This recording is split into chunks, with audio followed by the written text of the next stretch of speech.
etro EAG weje this thing mee bele meelu ndị enweghị ego ha yeji weje wole ego ujebe abịa na ka ebia disadvantage ndị ịma na genuinely they don't have money and they are going there hoping that God is going to locate them.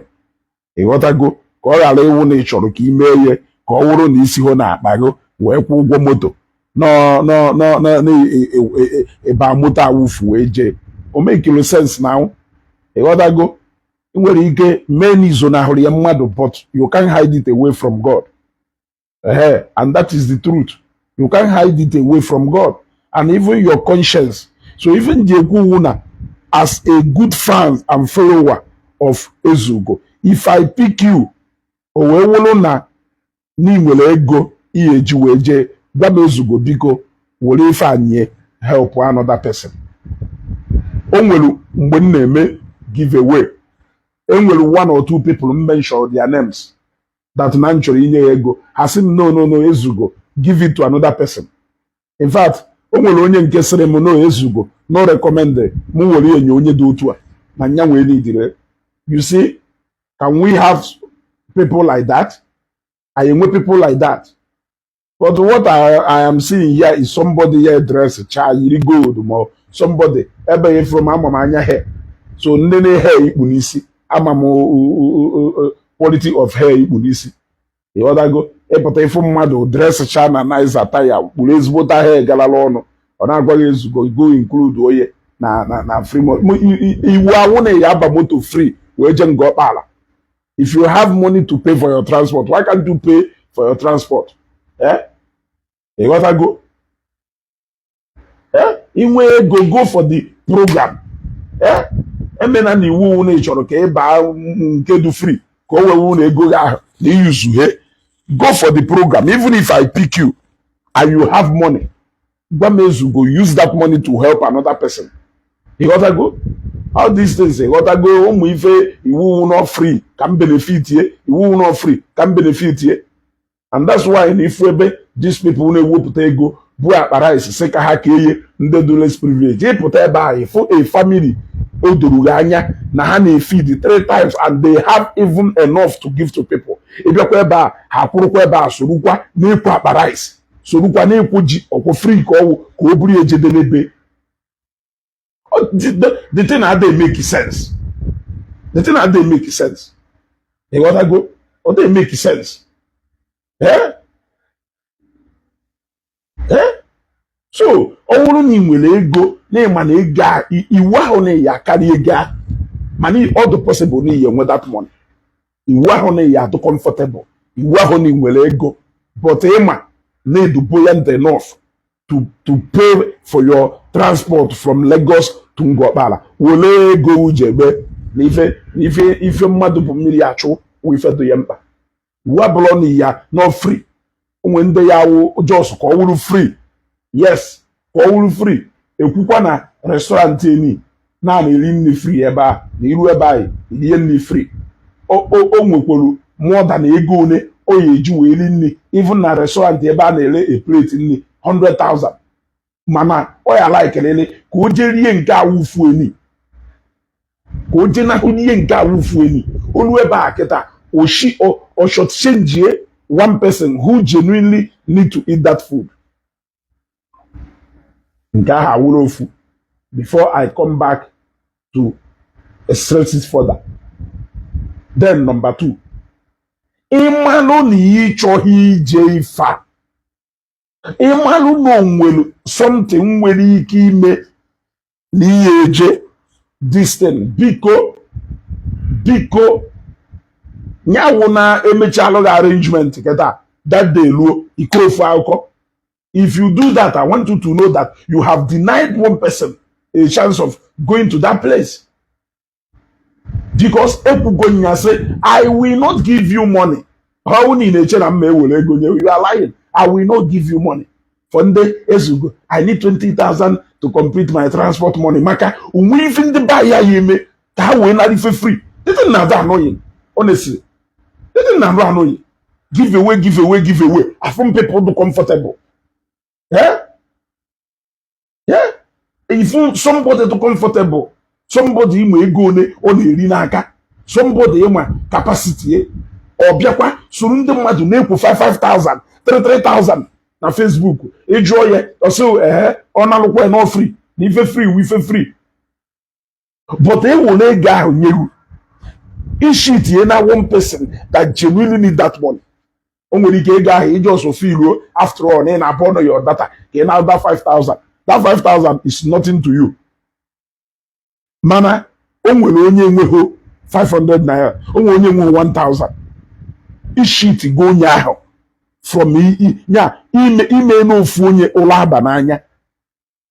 Ịpụta ife ebe a na-asị biko na o nwere onye chọrọ ike ndị less privilege rice, na onwe chọrọ ike ndị less privilege rice.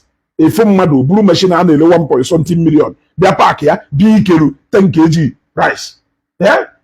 Efu mmadụ ọkpọchie shop ya ngwa afịa juru na nkwọ bịa ikeru 10 kg rice. Sọsọ ka o kerie ụfọdụ ịbịa be ha ịyafuka 10 kg fu 10 kg fu 10 kg fu tomato ife niile aghasa ha ncha niile. Onwe ife niile ahụ ka o je kelu ye nọ ife free. That thing make no sense, yo. I have to be honest with you. That make no sense. Another one do very important. If the reason why you are telling me to put you it's not possible. Kobo, I won't give you. Kobo na yafu. If you watch ebe ya wepụta isukere ana. Ịghọtago, if ihe enwe woche ya wepụta isukere ana, because one mmadụ maile aka na akpa wepụta that money, and that money must serve the purpose o ji wepụta. Ịghọtago, that money ga-serve really the purpose o ji wepụta. Akwụkwọ niile eme nwere ego nye iwere ego donwe na akpa were ego wee je gboro mkpago, because ndị be anyị na-ada egwu. Oge nnọ nka bi Zambia ka m fụlụ some of the things ndị be anyị na-eme. Mmadụ ya abịa na Facebook tụgidoro ụga na WhatsApp chụọ ofu ife wee tụgidoro ụga. The moment ihe sendịrị ego ahụ ọ na-ayọ gị ife ọzọ ya anọwụ Enugu in a bit ma Awka in a bit. Mana ịtụrụ mmadụ ụga wee narị that money. Ịda anarị ego a because niile idiri ego a. Ife na-anarị ego ahụ because niile idiri free money ihe eji wee je gboringo, free money ihe eji wee je bi ofu ajọ ndụ ịchọghị isi na akpa wepụta ije tụọrọ mmadụ ụga. Na onye ahụ ịtụrụ ụga nwere ike ịmahụ position nye, ịmahụ financial condition nye as of that time, mana o nwere ike that story iji wee tụrụ ụga ya adụ so touching nyanwe wee short changes onwe, nyanwe wee shit onwe, nyanwe wee inconvenience onwe wee were ego a wee send alụgo iwe were ego a wee jeburu nwaanyị ma ọ were ego ahụ wee jere ebe ahụ ije no Frank Owerabi, I refund any money. I refund anybody any money.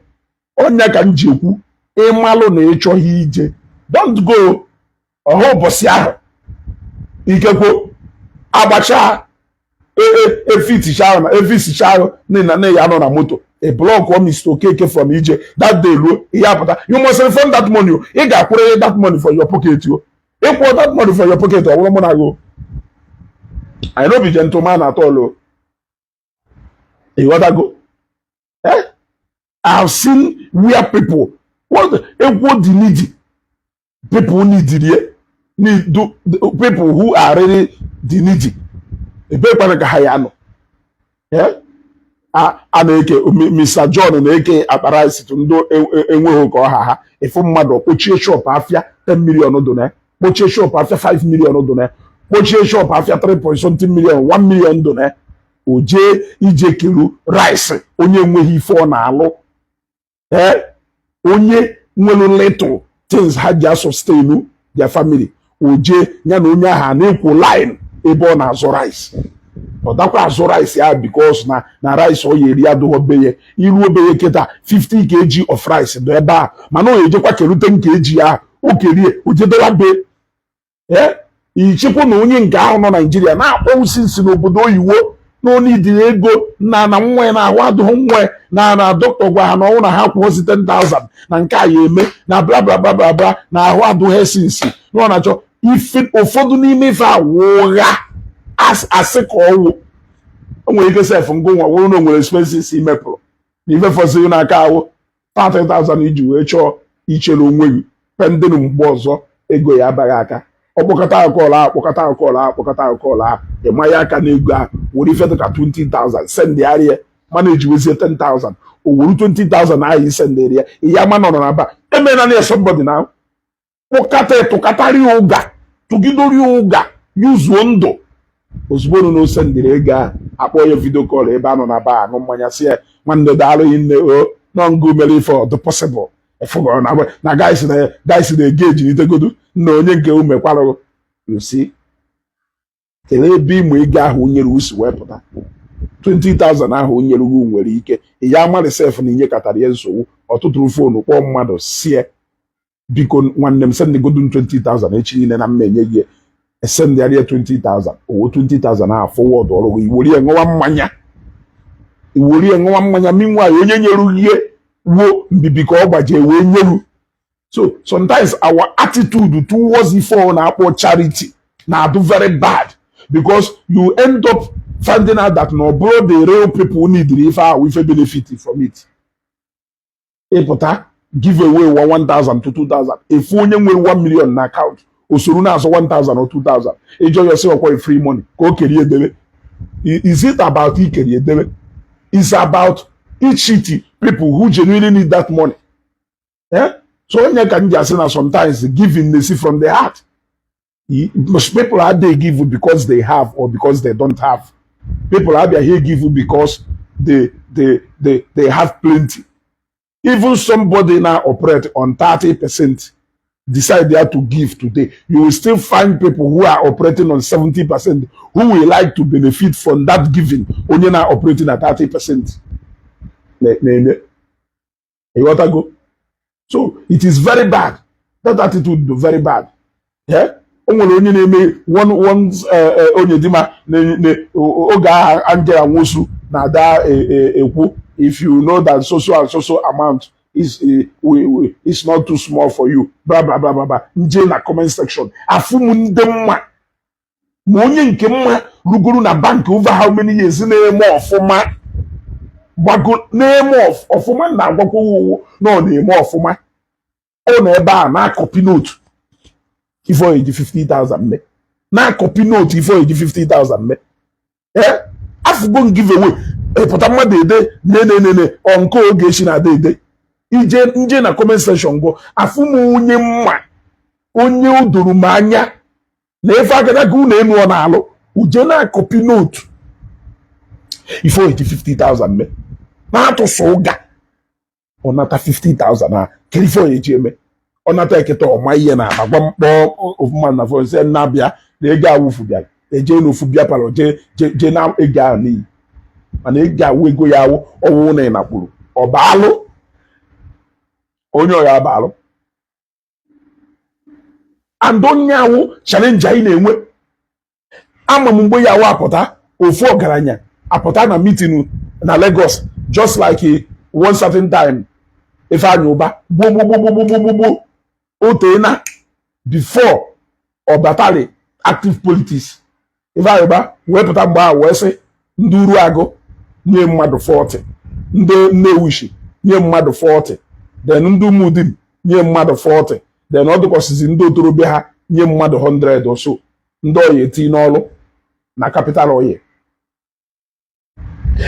At the end of the day, you will find out that now 100 plus 40 will 180 plus another 40 will 220. Na mmadụ 220 ahụ ife anyị ụba ya enye ọlụ from aka Nnewi na anọ ụmụ ọgaranya relatives ọgaranya ndị relate itu ọgaranya ndị enyere ọlụ niile ahụ not the actual people anyị enye ọlụ a ọlụ ahụ enyere ha aka wee break poverty do na be ha no eme ya mara ụmụ mmadụ ọgaranya to capable of inye nwa ya ọlụ ọgaranya to capable of inye agbata obi ye 1 or 2 or 3 people from community ya ọlụ ọ wụrụzie nyanwa ya eje wota ekwota ife ọma na oyi menwuru mmadụ o jekwa wota onye ahụ worie bịa tikwa na slot ahụ oge ọnwụ na-enwere an avenue to give to the poor. People who can always afford what they want. We come there, e bịa firi ọnụma. Jekwa onye na-achọ ego ya eji wee mezu ego iji wee golu hair 250,000. If ebe a na-eme give away 50,000 to people who need it, ije ebe a je dachie.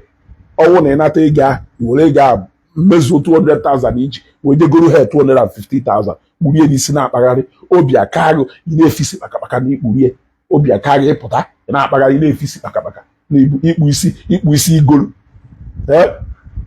That attitude is very bad. Ọ na ị na-eme kwụsị ya Mazimus Patrick nnukwu mmadụ ọ na ị na-eme kwụsị ya ndị na-eme ka nkụ ana m amonitọfa oge mme giveaway mmelu nwere ndị mkpọrọ mkpọ onye ahụ afọ onye ahụ sị m ezugo na onidi ihe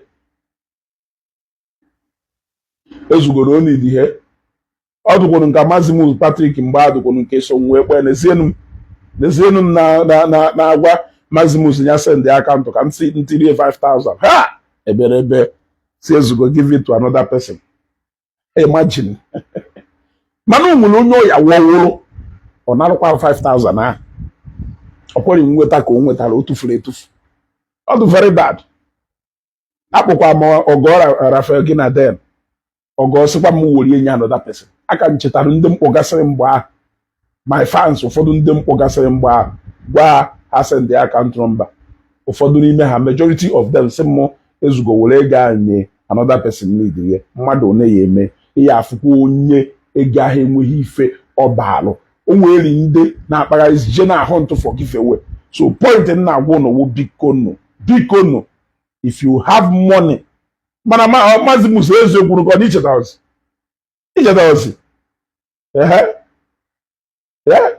ọ wụrụ na ị nwere ego ihe ejije Ngor-Okpala jere Ngor-Okpala don't come and bịa ka ịdachielu ndị nwe ụkọ ha and ịmalụkwuo no nwere ife ya eme na ihe eje distant abịakwuo na ka mkpọ ọgụ esi na nsogbu adịghị ụbọchị ahụ ọwụrụ na lese na InShot asị na ụbọchị ahụ asị na supposed ibu mmadụ 7. I remember ụbọchị ahụ si na supposed ibu mmadụ 7 nwere ike bụrụzie mmadụ 5 ma mmadụ 4. Iwu na ị ga-akwụrịrị ụgwọ siti ahụ ịkwụghị ụgwọ siti ahụ dongo ka Tiger generator ịma wute ego ahụ by force ọgọ yes now ọsị m were enye another person Mazimus I can remember ana m echekwa another person sikwa Chinonso mmadụ ka ọsọ dụkọsịkwa nwụrụ nke nwe ndị gwagasị m wuru nke ha nye onye n'idiri ya that is what because na ama na ego a na ihe n'idiri ego a na o nwere another person n'idiri ya mo then o nwere another person recommended m onye m enye nke yes o nwere another person recommended m onye m enye nke iwu abụrụ na iwu na ị ga-analụ ya ife ọ na-enyere gị narụ especially ọwụ na-enwe description for ndị a na-enye and you see ibi ebe a na-eke rice to ndị less privilege ndị niile ya anwụ ọgụ na ha eketa rice ebe awụ ndị ma na ha ya egota nwa akpa rice ahụ be ha mmadụ pụta ọ na-agwa biko si mee ngwa ka o jee meghee shop ya biko si mee ngwa ka o jee meghee shop biko na ọ na ebe asịsị ọ gbachie shop ebe o dewere ngwa afọ ego one maka na ọ bịara ikere rice a na-ere 20,000. Sometimes attitude ndị be anyị na-adụ very bad. Nna agwa this one iche na-asị etu a ka isi wee kpọgido the guy tọkatarụ the guy ụga nna ahụ jikwogharị ịdụ nwa nna ozugbo onu na-esendere ego ahụ within the next few minutes video call bịa ebe ha nọ na-ata azụ na-aṅụ mmanya na broda daalụ nne ewepụkwogo mmadụ ahịa nọrị ọnọdụ a nna ọgwụ ego isendere anyị ka guys ji wee na-ege ejilite na ha ndị niile nọ n'ebe a na bros daalụ na bros chukwu gọzie. It is very bad. So I'm being honest to you. Ọwụ na ịma na ego a na onwe ife na ịma na transport enweghị ife ọwụrụ emena ka ị bịa baa ọnwụ n'ihi nwere ego ihe eji wee ba moto onwe ife na-asa na-ebupụta luxurious bus si onye ọ na-aba ebe nke a dị iche mana nke ịma na limited people allow ka those limited people ye benefit from it wụrụ actually the people needed ya it is na achọkwana ka iwolu advantage achọkwana ka iwolu advantage na ị na-anọ active na my page whereas na ịma na ị na-ediro that thing ike iwere ewe benefit ya anyị nọghọ under salary na-ede akwụkwọ ụgwọ ife anyị na-eme na page awụ we are supporting each other yes we are supporting each other supporting truth anyị na-support eziokwu anyị na-promote eziokwu ịghọtago anyị na-stand against oppression of people who may not defend themselves yes anyị na-stand against conspiracy by people who cannot reason well. That is what we are doing here at this page. This page is not about payment for whatever thing in email. We are all doing it for God. We are all doing it for God. So then when that sense of entitlement that because now the active na page even when you don't need that money, no lulu. You gotta go. You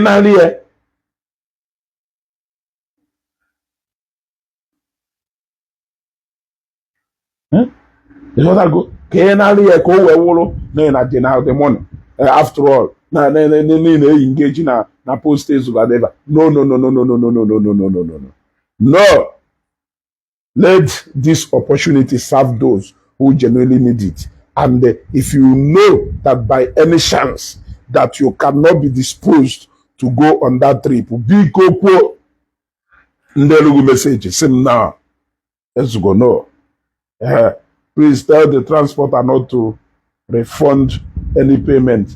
People like Agulu Ezigbo go come collect. Fuck, what have you? Driver refund the ego. One more go back now. You other go. Driver refund the ego. No, one more go back. And a jiwa gwa yonyocha.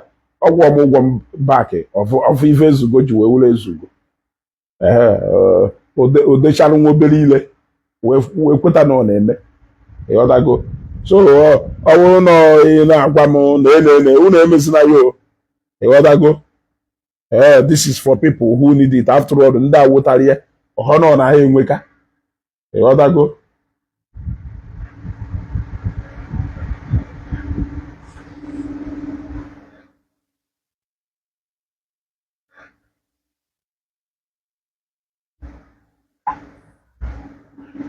ịghọtago ndị awụtara ahụ na ha enweka ọha na ha enweka kama na ọ na out of the little ha nwelu ka ha ji wee decide ya ka ha support ndị enweghị ịghọtanụ onye nyere m ife ka ha mee wee na ife onye ha ji wee nye ndị ata enwe because na onwere plenty there may be reason kpatara onye ha ji wee na-eme anya wee nye nya and ha may enwe sense of entitlement n'ife mmadụ ya dị enye m enye ghọtago so ka anyị make use of this opportunity and again ọ bụrụ na dịka anyị na-eme ife a na-enwekwa alternative plan o don't forget that na onye jere eje ya ana ghọtago ka ị ghara isi na ezugo je dọmpụ na Ngor-Okpala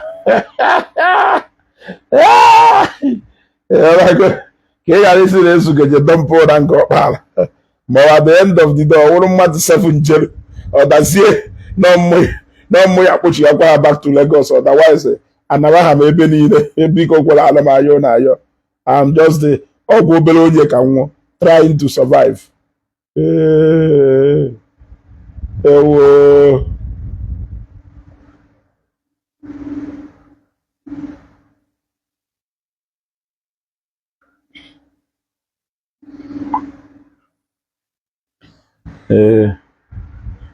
happiness nke iru sere na adị ndị konsisa ọ bụrụ eziokwu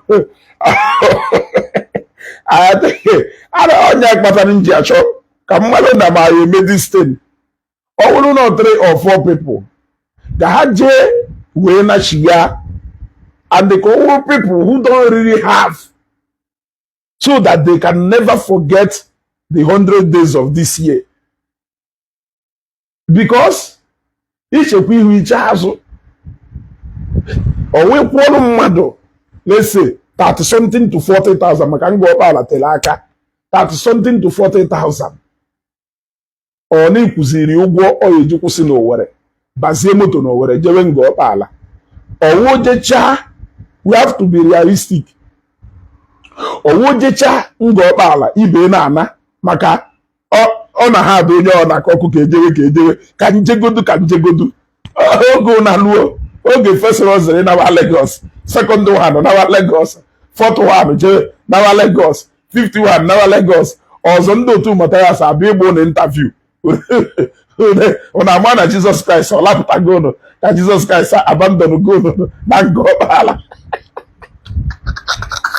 So ị na-akwadokwa ije ife ma gwụ na ya ugbo the case of eburu na ka ọ ghara eburu je atọra Ngor-Okpala. Anyway, ịtọra Ngor-Okpala ọlụ karịrị akarị. Ọlụ karịrị akarị na Ngor-Okpala. So I didn't want to do it in such a way that now, oh no, 3 people or 4 people jeru. I go, amalo na I say, a day guy you do finance back to Lagos. Because if you need flow now for 1 week, 1 week. But the boss that is moving from Zion ground is 25,000. So 50K will be going and coming back. If I think it will be best. Is it Karobas way by him naka? Karobas way by him naka.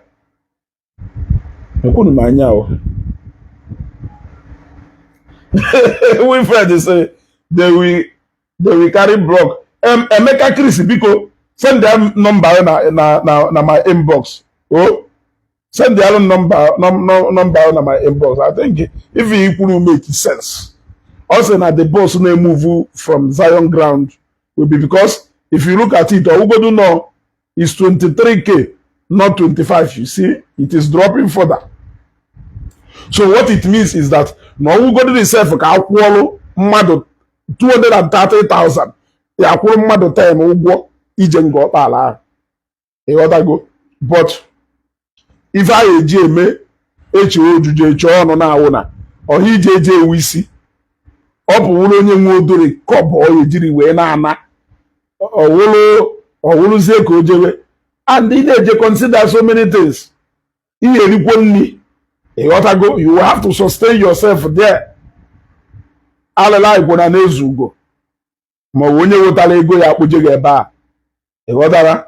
A ma ayọkwu na ayọ ọgwụ nwa obere oge aghọ m Lucky Udo ịghọtago. Ọgwụ nwa obere oge aghọ m Lucky Udo. Ọgwụ ife ka ndị mmadụ ji agba ọsọ ebe involve n'ife gbasara ife because ọzọ ị nọrọ na Ngor-Okpala grant interview ma na nwere onye fọsọrọ gị bịawa ebe a ndị otu Matthias ha gbara moto dị bịa meghị interview.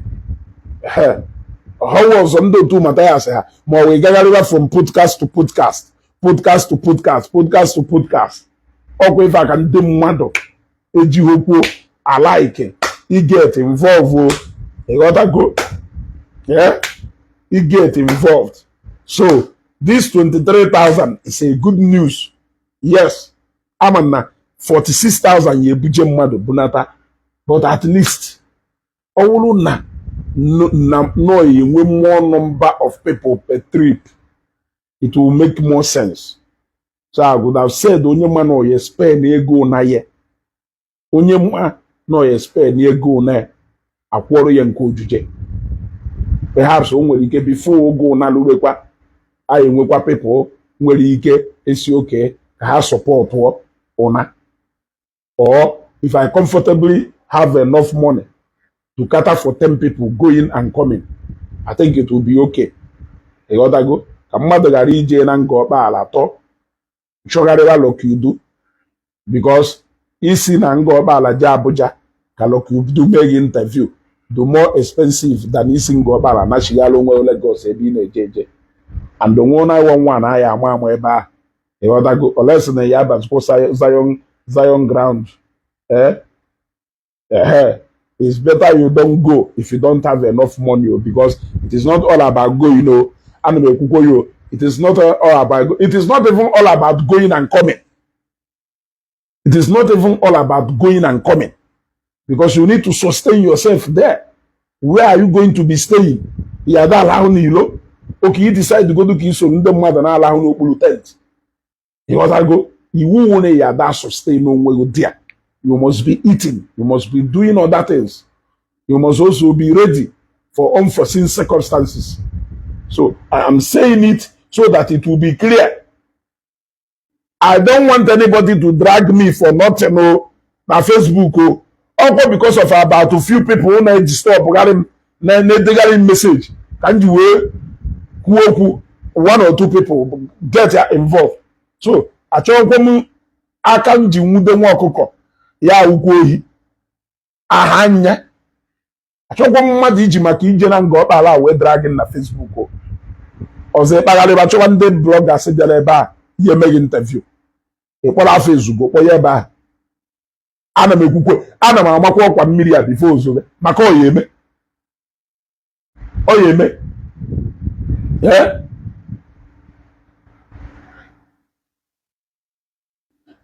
you see money from 4 people that I sponsored last year call me to give them money for food. We Fred the Frank said that 4 people were sponsored to Ngor-Okpala last year. The hand will never boy konye ego ni. Ya mmadụ ego irute. Mmadụ ya na nwanyị go ekwu ute. Mmadụ ya na nwanyị go ekwu ute. Obi Ajoro Samuel Jr. said that is why you need to join a group in Zion ground. It is good anyway.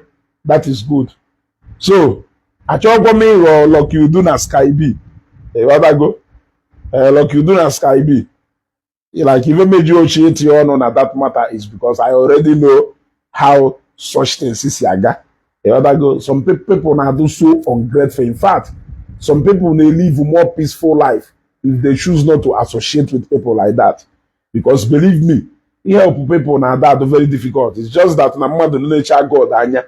You just have to keep doing what you need to do. What I go? Otherwise, human beings sometimes, I don't know why they always vent their anger on people who showed sympathy to them, on people who understand their plight, on people who go out of their way to help them. They will use you as an scapegoat. They will even connive with those people who they humiliate you. Those people who never wish them well. They will connive with those people to teach you a bitter lesson of your life. Don't do it with those who go. Hey, you know, Ngor-Okpala. Bye ya hefelu na Lagos. Jewe Ngor-Okpala. You Ngor-Okpala asipone zugo jukwesigo. This video is here to be used as a record. You got to go. I use your word against you. You are listening to go na bagale.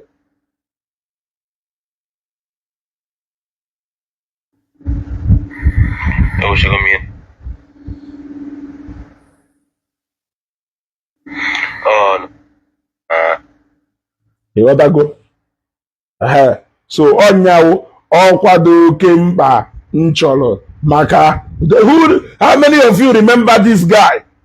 After everything, they ended up calling me a heartless guy. Ezugo, I choose them from your page. You see, Wilfred C. Franklin said, I'm mad of 4 issues from my page last year. Where Kwenu go to have you again Ngor-Okpala. Now how about where konye ego. And at the end of the day, now how a heartless guy. Now say no, a heartless man. Now I'm a heartless man. And none those shoes from Ezugo Global TV. It's Uncensored. Lele kwa onwe ga akwụkwọ ọfụma. Ezugo na agbakọ ka akpị. ọkwa eze nkụta ji amụ amụ ka o ji ata alụ ka m gwakwa gị eziokwu yawa drag m ncha menyedo chance yourself to drag me because na ifeọma mere eme can never be ife ọjọọ to me. Chineke aya ekwe adọji anya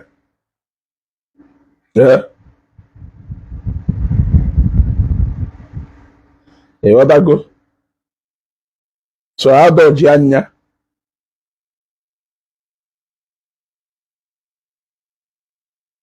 maka ndị how many of you remember this man had mgbe a nwere ike ịnọgo 6 months na Ngor-Okpala so ụmụnne m on a more serious note chike enu ọfụma o ebe a nkwuru dị very very important ịghọtago ebe a nkwuru dị very very important ka ọ ghara ewu mmecha ọwụrụ ife Ọnịcha gwara ụbọchị ka this morning wee nwee ike I will advise you if it's just 2 people you can afford to and fro. Better do it to avoid insult. That is what I've really been thinking. I gotta go. Ime iwepụ anya.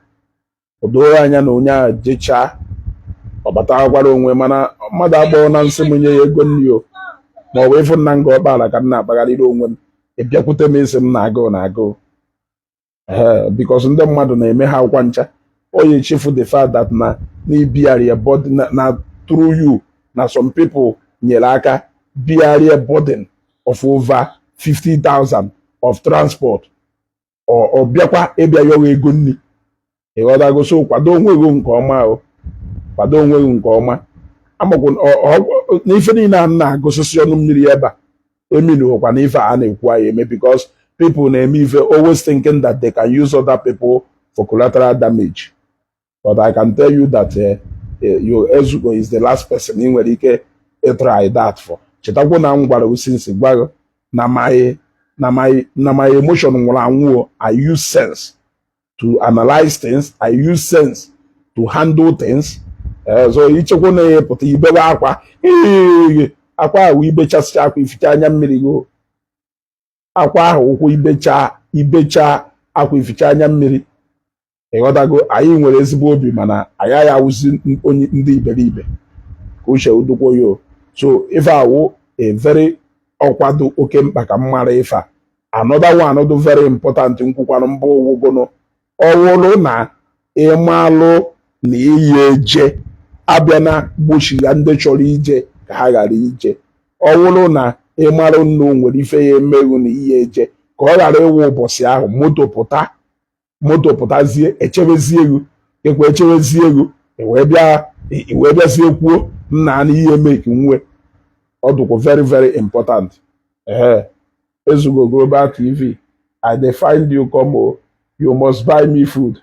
Obiajuru Samuel Junior ka mark godo ihu ka ọ ghara mfụwa ụbọchị ahụ ebo nga irrigation n'iwu onye otu mata ya asị ha ịghọtago mfụwa ụbọchị ahụ ije ya inye nsogbu ebo nga irrigation kwuo n'iwu onye otu mata ya asị ha na ịbịara ebe a asị spy ka uche udukwoyo ka mma eje kịta n'ihu ọfụma ịghọtago fụ ahụ ụbọchị ahụ agwa ha chụba na onye ahụ onye omenala bụ ụzọ eziokwu na-ejiri ya ebe a asị spy si chụwa ya ọsọ ka ihe eji gbafuolu gbakpuo n'ime ebe ndị mmadụ nọ mma amaka ihu masta ihu ọfụma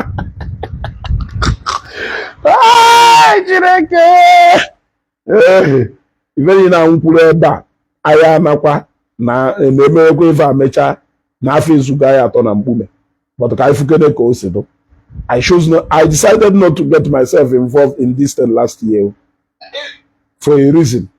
I decided not to get myself involved in this one. Maka imedukwara nke a ma ka o yesiga. Ka imedukwara nke a ma ka o yesi wee ga. Ebe ọ no metụrụ ụmụnne anyị aka n'obi imenya wife, let us do it for the sake of God.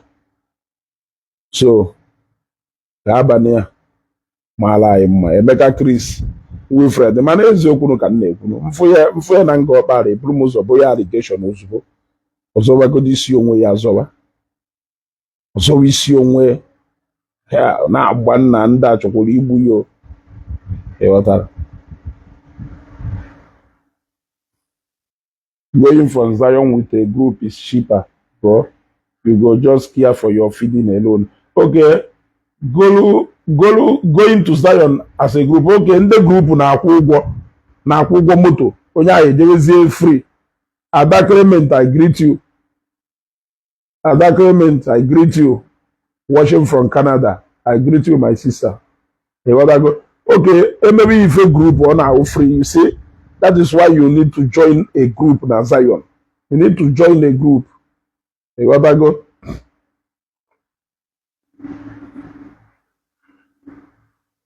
That's why you need to join a group. You go do only Jenna. A born on a you ever join a group. All meeting in do but we join or uno we like it to all we face Zion. Join a group now. All in no my here one in Abuja, one in Canada, one on Efa. Join a group. Hey, what I go? He asked na it will be and then you can say million or more. It may not be free, but it will be cheaper. Yes, it may not be free, but it must be cheaper and better. I believe in that going with a group or as a group will be cheaper and better. So because share this video, can the mother say na ha no hoye e wata go program a follow 5 days. 5 days. 5 days. 5 days. And we'll try to keep to that time. Going and coming with a group is cheaper. Seriously, 58,000. Yes? How do cheaper now? How do cheaper? Obunapo, let's go greet us as well, brother. We are here. Oton Zion TV, I greet you. And send me money. I'm coming for you. After sending 250K to them, I ended up regretting it. They should register. We've had Frank, they should register in group period. Send money to me. If we 250,000. Still, one name equal human being to terrible. If we anger, higher they venti on unya help or her. And I do what if finish. Anyway, I think at this point we'll be rounding up.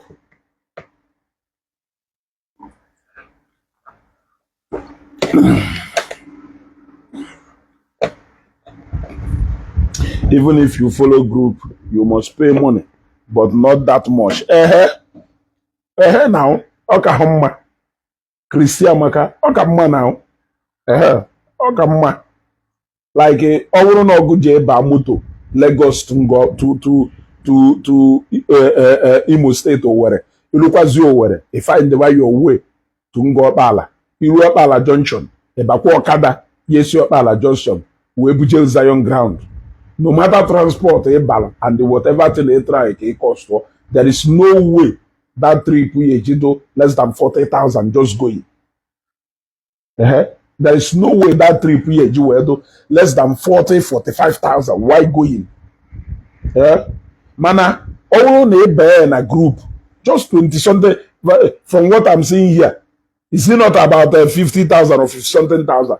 It is far more cheaper, and you leave from your takeoff point, your drop-off point, your Zion ground. Your pick-up point, your Zion ground, your drop-off point, your Lagos. Abuja, my brother. Another thing be say, how I wish I can see Matthias Ezako for Imo State. Make me and him do am face to face. Oyabia kwano now. Oyesi anga. Oyabia. So it is far cheaper to go with a group. Go. Yes. Iba GUO kita to where. Let's say, Kamuro na Basiena. Basiena. Esbota Siena. From Lagos to where. GUO.